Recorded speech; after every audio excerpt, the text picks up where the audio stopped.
¿Qué pasa cuando llevas el rugby a una cárcel de mujeres? ¿Puede el rugby reducir la reincidencia en prisión? Hoy conversamos con Rocío de Aguirre, ingeniera electrónica, emprendedora social y fundadora de Locluc, que desde hace 7 años participa en Fundación Espartanos ayudando a mujeres privadas de su libertad a través del rugby en su reinserción social. Rocío cuenta cómo fue llegar a la cárcel a sus 22 años, qué fue lo que más le impactó de ese mundo y cómo el deporte puede convertirse en una herramienta para regular emociones, poner límites y construir vínculos. Una conversación sobre vulnerabilidad, segundas oportunidades y lo que pasa cuando una persona decide mirar donde casi nadie quiere mirar. Bienvenida Roda Aguirre a este primer video, este primero de muchos, espero, Muchas gracias por recibirme. donde podemos hablar un poquito, ¿no? Que es algo muy interesante que ahora la gente se va a enterar. Quiero que sepan que muchas de las cosas que vamos a hablar yo no te pregunté, y es verdad. Inclusive hemos tenido muchas charlas en donde yo... Corri, tipo, ha frenado y ha dicho, tipo, no hay chance de que te pregunte sobre esto porque esto va para el video. literalmente me mordía la lengua de hacerte preguntas para poder preguntarte todo ahora, lo cual muchas preguntas tengo en la cabeza y muchas otras dije que me la voy a anotar, pero bueno, vamos a ver qué aparece cuando charlemos. ¿Querés contar un poco a la gente qué haces? Bien, yo básicamente me dedico a emprender. Estoy armando una empresa de detección de violencia para cárceles. Hace 6 años que doy clases de rugby en la Fundación Espartanos, asistiendo a mujeres, acompañando en el proceso formativo para la reinserción social. Así que eso es un poco, soy ingeniera electrónica, por eso es que en definitiva desarrollé este producto de detección de violencia, que fue mi tesis de grado. O sea, vos tenés dos grandes proyectos. Uno, mencionaste los espartanos, que ahora vas a comentar mucho, porque probablemente mucha gente no sepa qué son los espartanos o las espartanas. ¿Cuál es el nombre Entonces, correcto? en verdad la fundación es Fundación Espartanos. Porque yo sabía que había rugby de hombres también. Exacto. O sea, arrancó con hombres y Sí. hace 8 o 9 años empezó con mujeres y se está trabajando. ¿Se hacen llamar las espartanas o siguen tipo espartanos? Hay distintos equipos, o sea, no todos son espartanos. Ok. Incluso en los hombres tenés equipos de espartanos, equipo de gladiadores. Me encanta. Después en mujeres tenés las espartanas, tenés las ave fénix, Ok. tenés creo que es gladiadoras, no me acuerdo el nombre de la 46 cuál es, pero le pegan el palo. O sea, como que tenés versión masculino y femenino, pero la fundación tiene, o sea, se llama Fundación Espartana. Y acá es donde yo voy a empezar tipo a mostrar mi completa ignorancia del tema, Ok. es ¿cuál es el término correcto para describir a la gente que está en las cárceles? Porque nosotros decimos, coloquialmente le decimos presos, pero yo sé que esa palabra a vos no te gusta mucho. No. Si tengo que ser muy técnica, hablo de internos. Si no, hablo de personas privadas de su libertad. Ok. Ese sería el término correcto, que muchas veces por la coloquialidad es más difícil porque es muy extenso.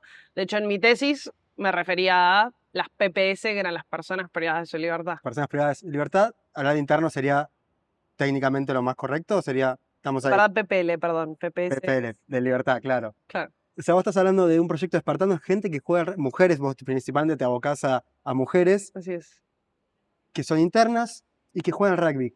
¿Cuál es el espíritu del proyecto y por qué a vos te copó tanto? Bien. Básicamente la intención de la fundación es la reinserción social. O sea, históricamente había un 65% de reincidencia en las cárceles y Fundación Espartanos logró bajar a un 5%, incluso menos. ¿De 65 a 5%? Sí, sí, sí, sí, sí. Wow. Y básicamente buscan a través del deporte, la espiritualidad, la educación, la formación educativa y la formación para el trabajo que acompañen bajo esos 4 pilares la reinserción social de las personas. Es impresionante, 65% de series de 65 a 5%. Sí. ¿Y cómo lo logran a través del rugby? A ver, el rugby se entiende para muchos como un deporte violento, Sí. ¿sí? Pero tiene la particularidad de que no es parte de la cultura de muchas personas. Al menos las mujeres nunca en su vida jugaron al rugby y el fútbol sí trae aparejado cierta violencia, ciertos bandos, hay reglas conocidas. Entonces el rugby trae a la cárcel una forma de vincularse diferente con el deporte desde el desconocimiento. Entonces le propone una nueva forma de hacer deporte, que quizás muchas nunca en su vida habían hecho deporte, sin preconceptos, ¿sí? Y también el deporte per se, el rugby, es un deporte donde para que haya juego necesitas a un contrincante. Yo creo que, en lo personal, considero que se replica la dinámica de la cárcel dentro de la cancha. Entonces vos tenés a tu equipo de tu lado y del otro lado tenés a tu contrincante, que podría ser el servicio penitenciario, la policía, pero se empieza a entender que para que haya juego tiene que haber un contrincante. Donde si yo te tiro, tengo la responsabilidad de que vos no te lastimes. Si nos caemos juntas. Aprendemos a caer sin lastimarnos y aprendemos a ofrecer una mano para levantar. A su vez hay todo un tema de manejo de las emociones, donde, por ejemplo, al principio pasaba un montón el hecho de yo voy, te tacleo y la otra persona se enoja como que se lo toma personal. Como me lo hiciste a propósito, me lo hiciste a mí. Y en realidad no, son las reglas del juego, pasó y no es no es la responsabilidad del otro ni tiene la culpa de que vos te hayas caído, sino es, che, son parte del juego, nos caímos juntas y nos levantamos juntas. Y el respeto del juego es fundamental. O sea, que el deporte funciona como una forma de darle herramientas a la persona que pueda regular sus emociones. Totalmente. Y es un escenario de la vida. O sea, hay bandos, hay pujas. Que pero para ellas es muy natural que exista eso dentro de la cárcel. Y de repente es como, che, no, pará. Nos podemos sentar y hablarlo, o podemos entender que no fue tu intención dañarme. Me dañaste, me tiraste. Pero no fue no fue direccionado. ¿Y qué más ofrecen además del deporte mismo? Porque hablabas de muchas cuestiones de inclusión social. Sí. ¿De qué forma? Básicamente, se ofrecen espacios educativos dentro del pabellón y se fomenta el acceso a la educación formal, tipo primaria y secundaria. Muchas también, quizás no tanto, pero participan de la universidad. Yo voy a la 47 de San Martín y tenés al lado de la 48 que tiene la CUSAM, que es la Universidad de la UNSAM. Y básicamente ellas tienen acceso a los 3 niveles formativos y a su vez se complementa con otros cursos, como por ejemplo tenés cursos de ping-pong o tenés cursos de crochet, de bordado, cursos de comunicación, de cómo recibo el mensaje del otro, cómo lo proceso y cómo lo devuelvo. Es increíble, pero increíble, la forma en que transforman sus capacidades discursivas. O sea, que pueden expresar con palabras lo que sienten y lo que piensan. O sea, vos le estás abriendo un mundo de palabras, porque muchas veces la violencia o digamos, lo que experimentan internamente tiene mucho que ver con que no tienen herramientas para devolvérselo al otro de manera no destructiva. Es mucho más fácil levantar un puñal y... Sí, aprender nuevas formas de vincularse, ¿no? Claro. Aprender nuevas formas de que no tiene que ser a través de la violencia. Y Sí. poner límites y decir, no solamente, como decías, el cuidar al otro, inclusive cuando sea para meter un tackle, ¿no? Hasta cómo puedo poner un límite y decir, no, hasta acá. Y un comentario más, perdón. Sí. Cuando ellas aprenden a poner palabra a sus emociones, tienen la posibilidad de no caer en una práctica bastante común que es pelearse con el servicio. Digamos, ellos tienen como herramienta que cuando nada funciona, tienen un enemigo claro al que ir y matar. No llegan, o sea, la mayoría de los casos no llegan a matarlos, pero son digamos, la bolsa para pegar. ¿Me explico? Como no tienen otra forma de descargar que no sea direccionada al servicio o a otra persona más débil dentro del circuito. Y realmente hay una pregunta que me surge, porque yo lo veo mucho en personas muy humildes, muy vulnerables, que realmente están muy acostumbradas al lenguaje de la violencia para vincularse, donde realmente capaz nosotros podemos llegar a entender, che, no me gusta esto, y ponemos límites, y realmente la gente muchas veces no tuvo la posibilidad de desarrollar este tipo de herramientas para vincularse. Mm. ¿Y qué pasa cuando esta gente empieza a adquirir estas herramientas para justamente a través del lenguaje poder empezar a decir de esta forma no, o de esta forma sí, o che, la verdad que me lastimaste? ¿Qué pasa con el contexto en general? ¿Qué observas que pasa cuando el contexto en el que se mueven, por parte estamos hablando de internos, ¿no? Mm. ¿Cuántas participan de eso en estadística? ¿De cuánta gente participa en estos proyectos de reinserción social con respecto a No, la población total? no tengo estadísticas claras. Sé que la fundación las tiene, no las recuerdo en este momento, porque aparte está en muchas provincias de Argentina, en muchos países. Llegó a Kenia el proyecto. You know? O sea, realmente hay digamos, es un modelo de trabajo que se replica en un montón de lados y que depende mucho de la casuística del entorno y del lugar y de la forma de hacer cárceles, porque acá es un trabajo en conjunto con el servicio. O sea, el servicio es el que habilita que estos espacios existan y en definitiva está apostando por un modo diferente. Em, y lo que decías de la palabra, ¿Qué pasa cuando el contexto mismo, o sea, estamos viendo personas que están realmente aprendiendo formas distintas de vincularse que no sea a partir de la violencia, pero el mismo contexto en el que se mueven, se mueve a través de ese lenguaje, ¿no? sí, a ver, se suele trabajar con pabellones enteros. Entonces, en la diaria, las espartanas o los espartanos o cada uno de los grupos que conforman la fundación tienen la posibilidad de experimentar esto junto con un par que está tratando de hacer el mismo proceso. Pero ¿qué pasa? A las mujeres muchas veces les pasa que quedan embarazadas y se tienen que ir a otros penales. Y conozco casos de pibas que han evolucionado un montón y que al momento de desplazarse hacia otro penal pierden todo lo construido porque hablar es exponerse. Digamos, estás como en una guerra constante. Hay mucho de eso de mostrarte vulnerable es una debilidad. Sí, sí, sí, sí.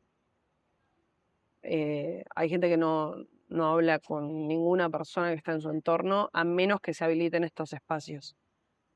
Y vos ves la dificultad que tienen al momento de justamente contarte lo que les pasa, lo que les cuesta, lo que se les hace difícil, o realmente comunicarte de una forma realmente uno a uno, que no sea a través de buscarte y pechearte y mostrarte que pueden controlar la situación o dominarte en algún punto. Sí.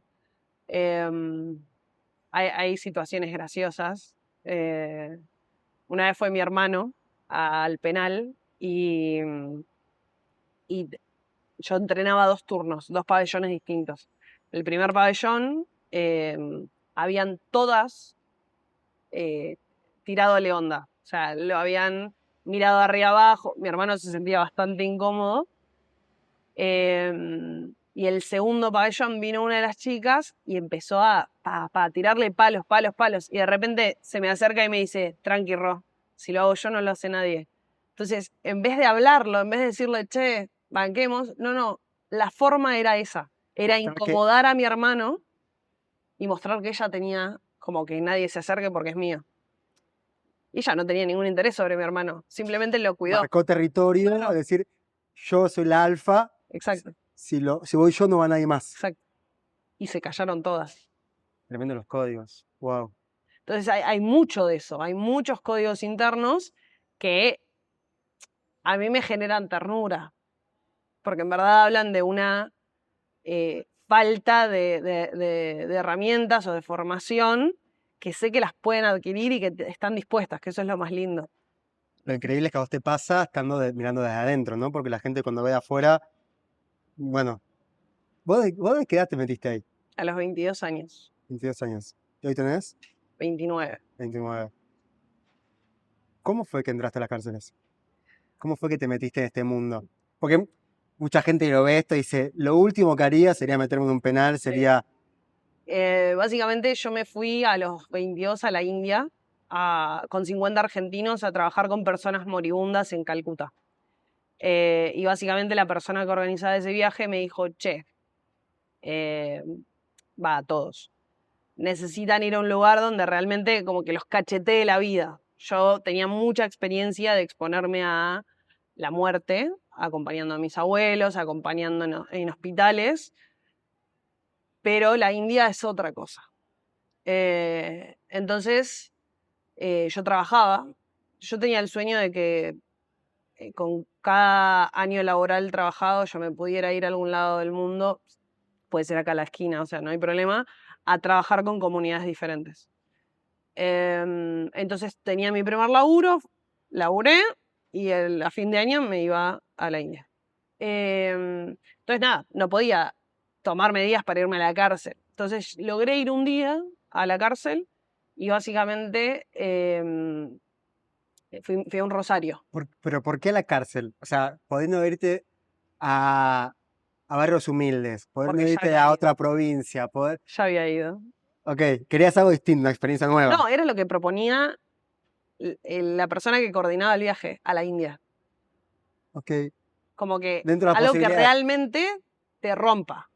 Wow. Con tu, no que te rompa a vos, que un No, poco te no, rompe. pero que rompa tu realidad, o Que sea, que rompa tu, realmente... exacto. que Un sea lugar que realmente no haya sido. un cachetazo de Claro, realidad. Ok. exacto. Entonces, yo logré coordinar en un laburo, terminé yendo una vez a rezar el rosario con hombres. Y a la salida me cruzo a la entrenadora de mujeres que le pregunta a otra persona, una profesora de yoga, vos sos profe, ¿no querés sumarte? Que estamos abriendo un nuevo pabellón de mujeres, nos gustaría. Y yo automáticamente levanté la mano y me dice, ¿pero sabes jugar al rugby? No, la verdad que nunca en la vida jugué al rugby, jugué al fútbol, pero De una aprendo. no me molesta. Claro. Entonces me fui a mi casa, fui a avisarle a mi mamá, che, sabe que voy a empezar a ir a la cárcel. Mi mamá no estaba muy contenta.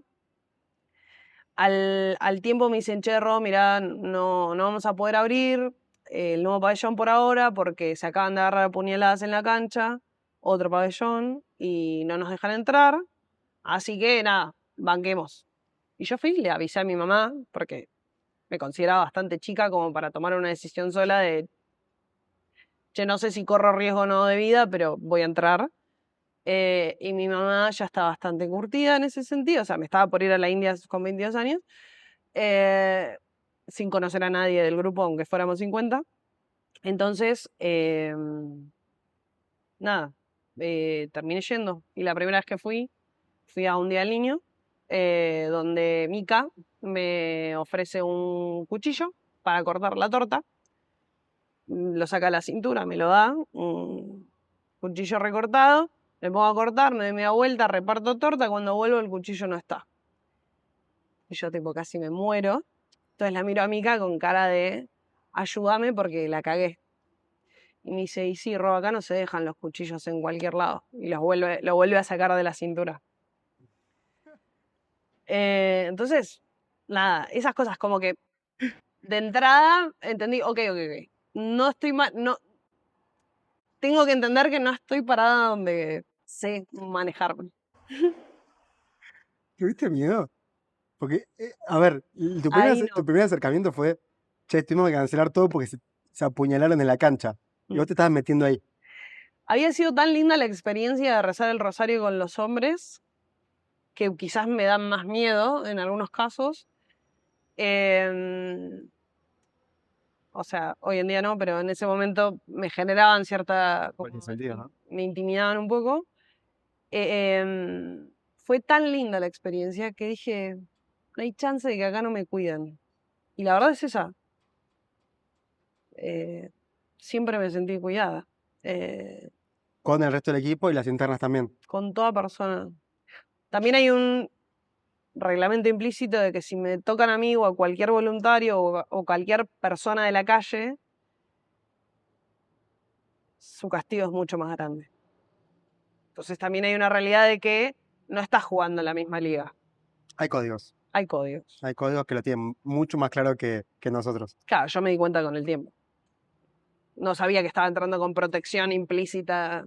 Claro, vos entraste y dijiste, a ver qué onda, Claro. a ver qué onda esta experiencia que me va a cachetear la vida y de repente te...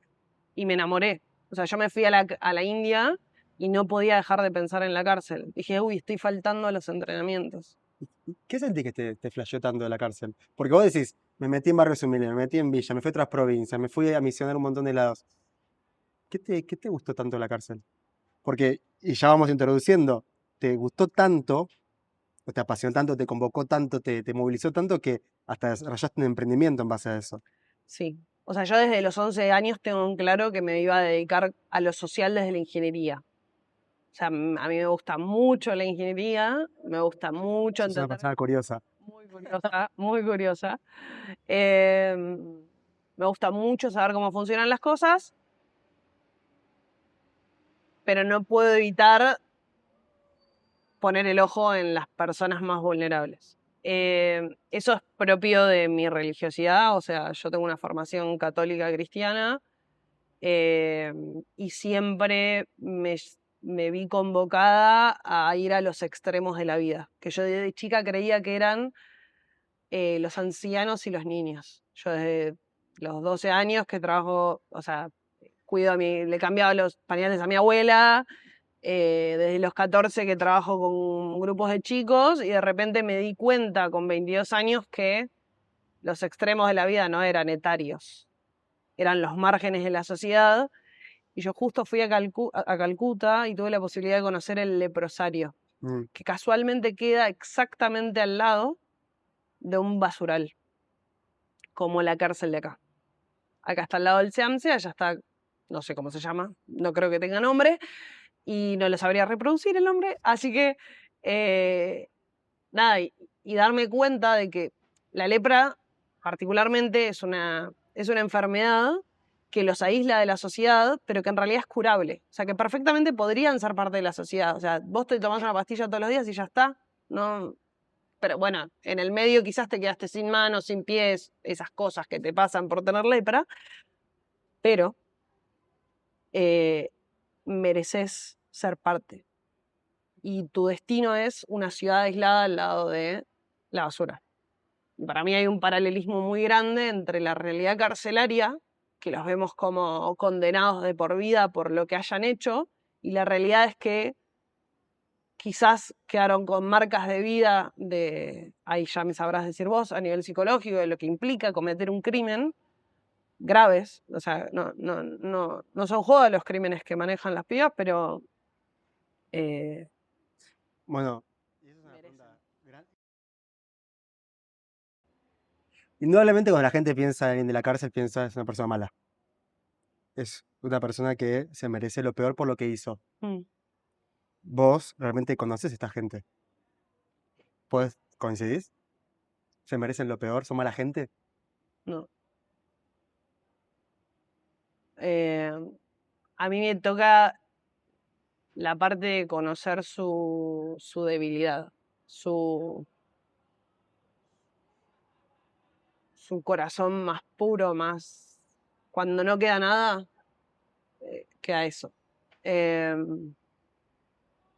Yo lo que sí considero es que, y de nuevo me sabrás decir vos, hay límites en tu psiquis que se traspasan y que pasan a ser como cotidianas, como que es más fácil acceder a esas formas. Entonces, quitarte eh, hábitos antiguos o quitarte modos no es tan fácil. Y porque no es solo vos, es vos y tu contexto. O sea, yo he conocido pibas que teniendo salidas transitorias, o sea, que viven en la cárcel, pero por 1 o 2 días se van a su casa, que tienen ataques de pánico en la celda diciendo, en el único lugar que yo soy es acá, Mm. y es donde estoy segura, y en la calle siguen esperando lo que era. Eh, Que nos trae de vuelta un poco lo que decías, esto de aún aprendiendo nuevas habilidades, nuevas herramientas, no pueden evitar volver a viejos hábitos cuando son sacadas de su contexto y son de vuelta llevadas al contexto del que venían. por eso es que la Fundación Espartanos tiene este modo de acompañar en la reinserción laboral después de haber salido. Mm. Tiene programas para que vos, por ejemplo, aprendas a llegar a tiempo a un trabajo, a ser comunicativo si te pasa algo, a no desaparecer porque sí, a regular tus vicios, Digamos, hay un montón de cosas que tenés que forjar y que tu entorno te habilita. De hecho, creo que tenés un video de una persona que dice, no, yo no tomo más, y de repente tipo, aparece tomando con todos los amigos. Y es un poco eso, es como incluso hijos reclamándole a los padres, tipo, ¿por qué no trabajás, seguís trabajando igual? O sea, ante el anuncio de ahora voy a trabajar legal, que no es en blanco ni en negro, o sea, legal es bajo las leyes, digamos. Eh, Voy a trabajar legal y que tu hijo de 8 años te diga, no, mamá, dale, yo quería las nuevas zapatillas. Y parece una boludez, pero es tu hijo pidiéndote por favor que vuelvas a la vida de antes. Es como, es muy difícil. Y en ese sentido, yo sueño con tener 50 años y estar tomando unos mates con las pibas con las que crecí, porque el pabellón al que voy es de 18 a 25 aproximadamente. Últimamente se extendió porque están las históricas espartanas, pero digo, nos toca crecer juntas. Y sus hijos crecen, la gran mayoría tiene hijos. O sea, la primera pregunta que me hicieron con 22 años es ¿cuántos hijos tenés? Bueno, se asumieron. Tengo 29 y no tengo. O sea, es otra realidad. Y hay algo muy interesante de la diferencia entre la experiencia de cárcel de las mujeres y de los varones, que es que los varones suelen ser visitados, las mujeres no. Las mujeres se tienen que buscar su forma. ¿Por qué no? Porque la mujer es la que visita. Volvemos a hablar de contexto, ¿no? Como el movemos cultural. O sea, no la suelen visitar ni siquiera. ¿La familia tampoco son tan visitadas? Y por lo general, la persona que la visita es la madre, que está a cargo del hijo que dejó. Entonces, no traigas al nene acá, quédate en casa. O sea, priorizan que el resto esté bien a que ellos estén bien. Y hay algo no menor, que en la cárcel no tenés cosas, no tenés muchas veces comida, no tenés shampoo, jabón. El shampoo es como oro ahí adentro. Y necesitas que tu familia te traiga cosas. O sea, vos ves las filas de gente esperando y son bolsones enormes, o ves señoras de 70 años arrastrando changuitos que se bajaron del bondi y que probablemente hayan viajado 2 horas para ir a visitar a los hijos. O sea, yo en el camino, vos tenés la 46, la 47 y la 48, ¿sí? La última es la 48, que es solo de hombres. Yo tengo que entrar con el auto hasta la 47 y en el camino suelo levantar a la gente y siempre van a la 48. Tipo, porque van a ver a los hombres. Porque los que les traen las cosas son la madre y la hija de ese hombre. ¿Se siente la soledad? ¿Sienten soledad? En las fiestas sobre todo. Cuando vos...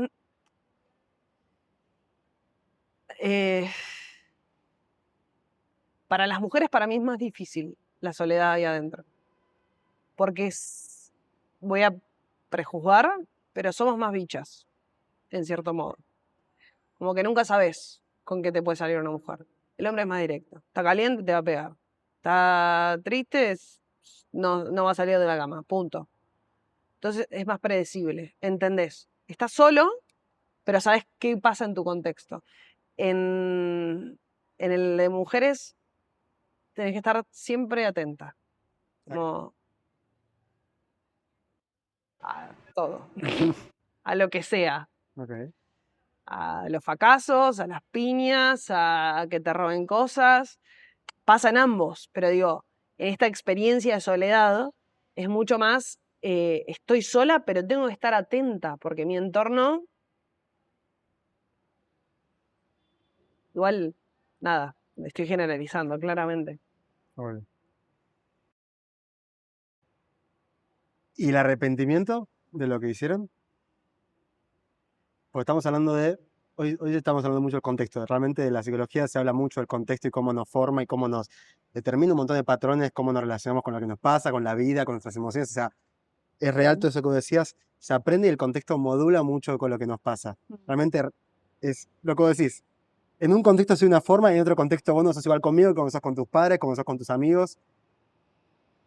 Y la pregunta es, bueno, habiendo nacido este contexto donde la violencia, vos decías, el hijo le pide que vuelva a robar tal vez para poder acceder a las zapatillas y le recrimina porque este tiene un laburo legal. ¿Qué pasa una vez que entran al penal después de haber cometido un delito?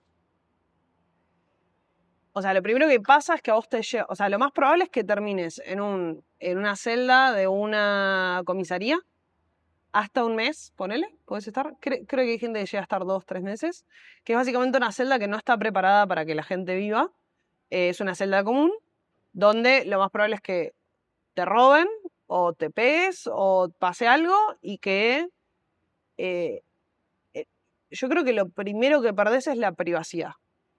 El hecho de tener que convivir, cambiarte, dormir, lavarte los dientes, ir al baño, todo en un mismo lugar con 30 personas más. O sea, hay una parte muy denigrante del primer paso que yo creo que quebranta un poco a la persona como primera instancia. Segundo está la llegada a un penal. A vos te suben a un bondi que tiene bancos de madera atrás, donde a vos te atan de pies y manos y viajas por horas sin ir al baño, sin recibir comida, porque no es parte del protocolo de traslado, donde tenés que atado y por lo general tipo con la cabeza agacha, digamos, como que no llegás a tener otra posición durante 4 horas. Quizás te mandan al interior. Las cárceles del interior son un tema aparte. Entonces, te trasladan, llegás al penal y lo primero que hacen es ponerte en una leonera. Todo depende de la infraestructura de la cárcel. Tenés una leonera que básicamente son 4 paredes de reja donde esperan a que alguien te acepte en un pabellón.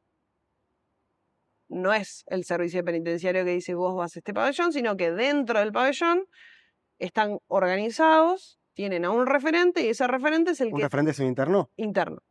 Es el canal de comunicación entre el servicio y todas las personas que están en ese pabellón. O sea, es el interno del pabellón, el líder, digamos, o la líder, quien define si vos podés ingresar o no a su Sí, pabellón. que tiene sentido.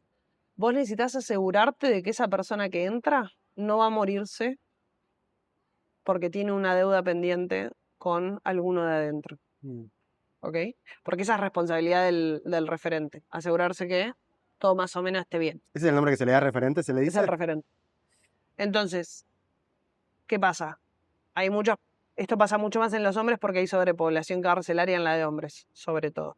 Que llegan a dormir 17 personas en una celda de 4. ¿Sí? Si no te dan un pabellón, vos vivís hasta un mes en una leonera. Que son un espacio de 4 paredes, que son rejas en realidad, Al aire libre. al aire libre. No tenés baño. Tienes que pedir permiso para ir a hacer tus necesidades. O ese es ahí. Claro, cuando te liberen, cuando te dejen ir. No, podría llegar a pedir algún tipo de pase, pero puede que hagan pis ahí, digamos. No creo que. Directamente. O sea que puedes realmente estar hasta un mes en ese espacio esperando que te habiliten. O sea, en ese momento el referente lo que hace es ver si vos estás. ¿Qué evalúa? Más que nada que nadie te la tenga jurada para no. Exacto. O todo lo contrario. O todo lo contrario. Ok. Y ahí pasas. Sí, hay un término que se llama poner el pie en la reja, que es cerrarte la puerta y no dejarte pasar. Eso lo hace un referente a una persona que viene de afuera. Y la pregunta que yo te hacía era si la gente realmente se arrepiente cuando pasa todo ese Ah, proceso. O sea, estamos claro. dando vuelta. Retomando la pregunta es, la gente viene de un contexto. Muchas veces mucha vulnerabilidad, carente de herramientas y realmente acostumbrada a una vida que para nosotros es muy distante, cometen un delito y terminan en un penal. Pasan todo el proceso, primero de la celda, de la cárcel.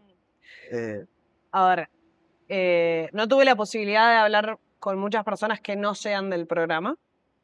Yo por lo general cuando conozco a una persona privada de su libertad no le pregunto nada de su historia. Entonces son pocos y muy, muy acompañados los casos en los que me entero de ciertas cuestiones. Perdón, es como un gran mito ese de que no se pregunta el pasado. Es como un código que no se pregunta el pasado. Yo creo que fue una herramienta de supervivencia mía adentro del penal. Ok. Pocas veces me han compartido cosas y hay un tema, esto lo hablé mucho con mi hermano en su momento, que era, yo medio en joda, medio en serio, digo, yo soy amiga de narcotraficantes, asesinos, tipo, y la verdad es que las considero parte de mi vida y las considero mis amigas. Y una vez me frenó mi hermano y me dice como, che, pará, ¿no estás como corriendo un poco el límite de lo que está bien y de lo que está mal? Y fue como replantearme como, che, pará, quizás yo estoy como subjetivizando el crimen, ¿no? Como diluyéndolo. Em, y la verdad creo que no. O sea, yo distingo a la persona, o sea, lo que muchas veces se dice al pecado del pecador, como no me interesa que hayan hecho. Estamos ahí para poder acompañarlos y hacerlos crecer, y creer también a veces. No, mentira. En que pueden, en que hay un futuro diferente. Yo concuerdo con eso, creo que es una visión como muy acotada y un poco inocente de la vida, pensar que hay gente buena y mala. Viste, como de superhéroe, ¿no? Muy marvelesco. Claro. Hay gente buena y gente mala, ¿viste? El malo lo distinguí, está de negro, es un villano, se pica el bigote. Y realmente hay mucha gente que ve la vida con esos ojos, ¿no? Como, esta es una persona mala, si cometió un delito es una persona mala. Mm. Vos lo ves que en las cárceles, yo lo veo en mi consultorio todo el tiempo, de gente que realmente comete situaciones muy problemáticas, de todo tipo, de todo tipo. Y hay algo de entender la realidad de cada uno, de realmente meterte en la historia del otro. Nada, creo que hay algo de la oportunidad que nosotros tenemos de meternos un poco en la vida de la gente y realmente entender ese contexto donde realmente se criaron, nacieron, crecieron y se formaron y se desenvolvieron durante años y décadas, que nos permite entender que no es casualidad que piensen como piensan, hagan lo que hagan y les cueste tanto salir de eso. Porque al final del día somos un poco nuestra historia, en algún punto. Nuestra historia nos forma y vos dijiste algo clarísimo, es que aun cuando nosotros cambiamos nuestra forma de manejarnos, a veces nuestra historia quiere que volvamos al mismo lugar donde salimos.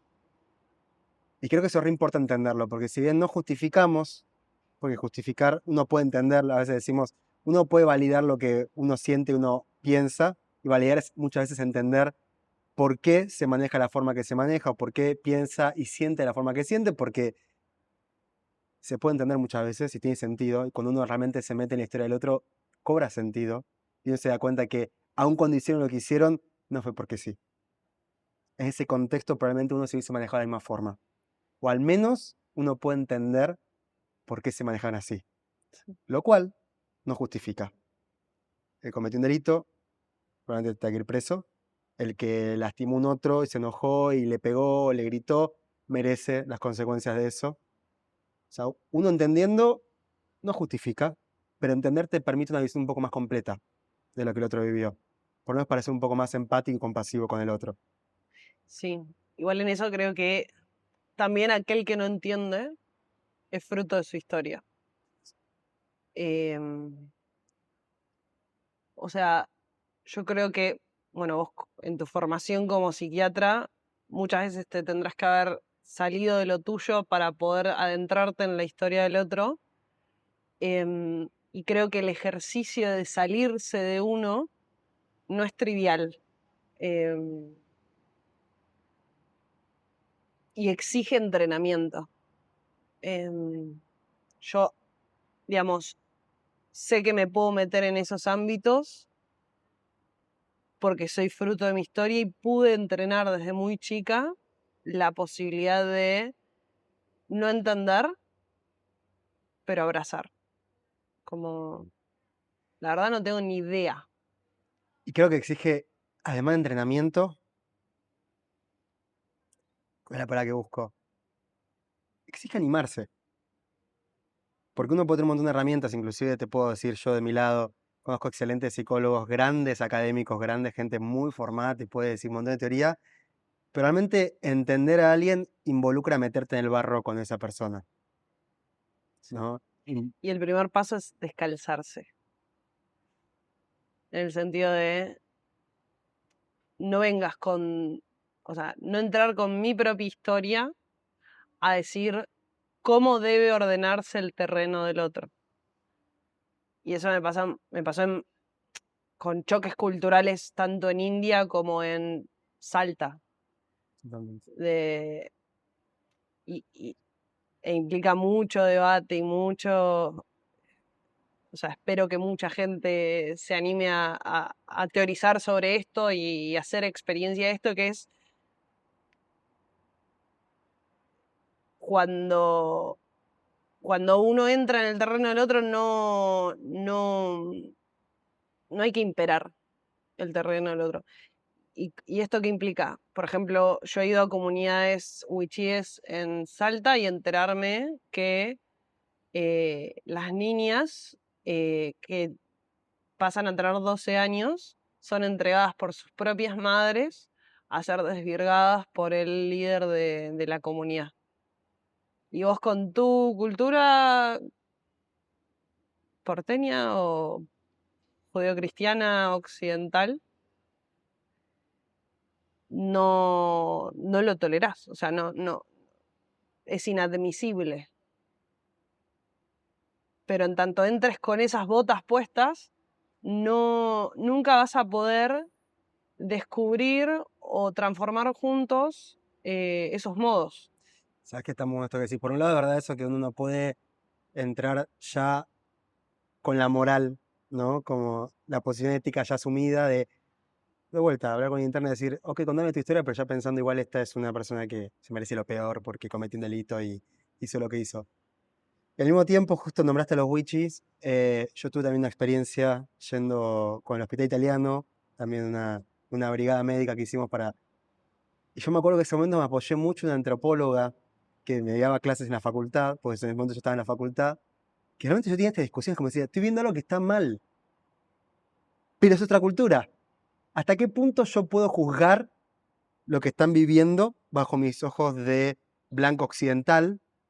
¿Y hasta qué punto realmente está mal? Y bueno, ahí apareció una discusión muy interesante en torno al relativismo cultural y un montón de cuestiones, pero es cierto que el primer punto es realmente estar abierto a la experiencia y es incómodo.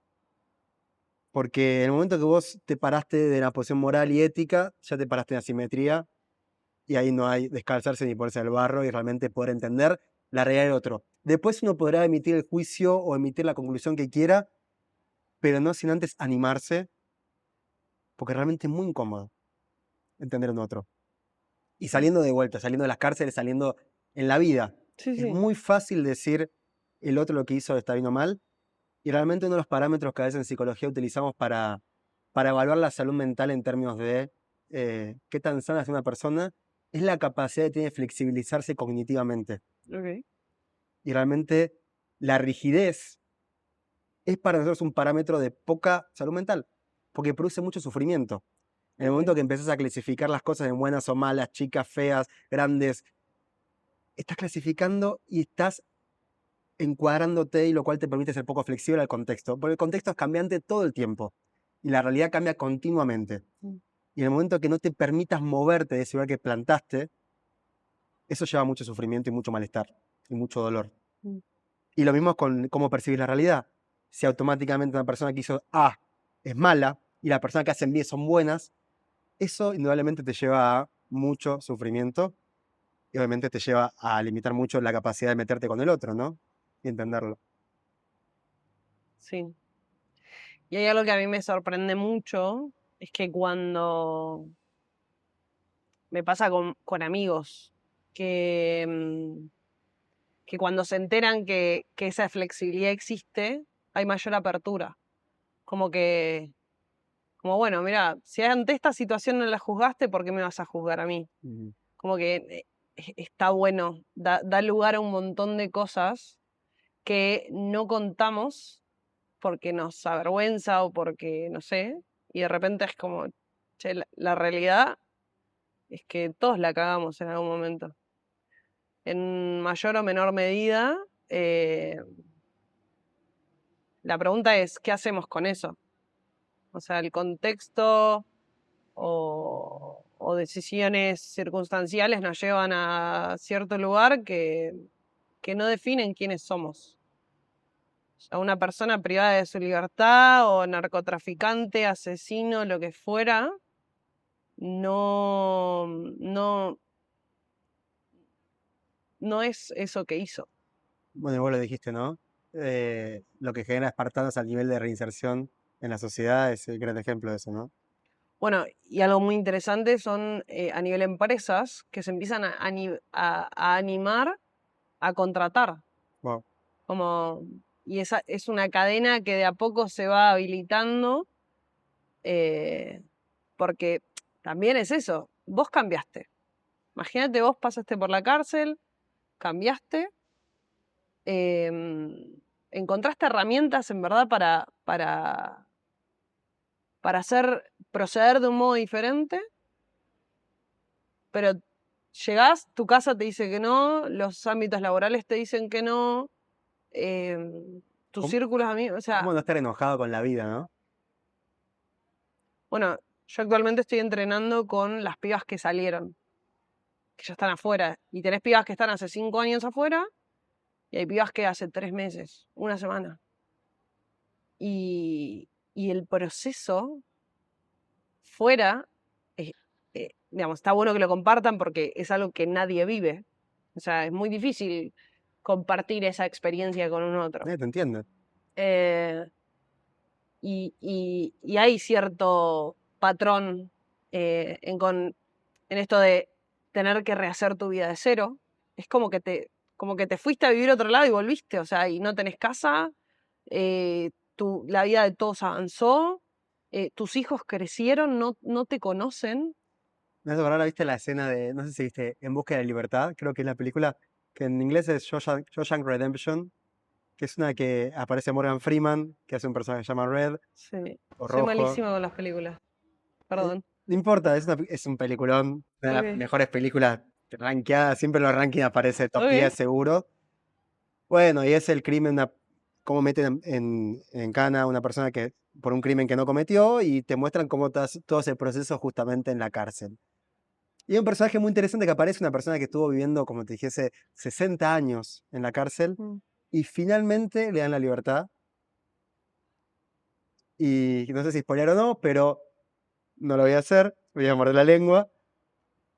Pero lo mal que la pasa volviendo a la vida, al punto que él, y me hizo acordar esto que vos decías, como esta chica que tenía ataque de pánico cuando volvía y no quería volver a su realidad, de fuera de la cárcel, donde su realidad se vuelve la cárcel y ella, la realidad en la que quiere vivir, y realmente cómo la padecen. Porque aparte es real es real que el sistema del mundo te rechaza, no está preparado para absorberte y el prejuicio de la gente es tal que la gente no te permite volver.